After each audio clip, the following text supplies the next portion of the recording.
నా వెనకాల screen shot చూస్తున్నారు కదా. సో ఆయన సైబర్ క్రైమ్లో 83,000 పోగొట్టుకున్నాడు.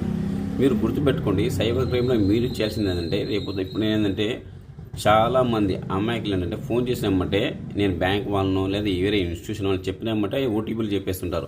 మీరు చేసే పని పెద్ద తప్పు ఏంటంటే ఆ ఓటీపీ చెప్పడం.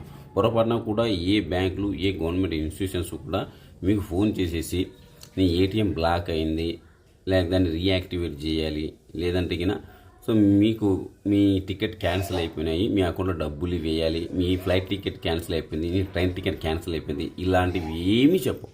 సో వాడు అలా చెప్తున్నాడంటే మిమ్మల్ని మోసం చేయడానికి. సైబర్ క్రైమ్ గురించి అలర్ట్గా ఉండండి. సైబర్ క్రైమ్ గురించి చాలా ఉదాహరణలు నేను చెప్పాను సిరీస్లో. సో అంటే ఈ సిరీస్లో ఇంకా ఎక్కువ చెప్తారు. సిరీస్లో ఎలా కాపాడుకోవాలంటే వీలైనంత వరకు ఎవరైనా ఫోన్ చేసి ఓటీపీ చెప్పమన్నారు అనుకోండి, సింపుల్గా ఫోన్ కట్ చేయండి. మీరు మాట్లాడితే వాడు మిమ్మల్ని టెంప్ట్ చేస్తాడు కాబట్టి సింపుల్గా కట్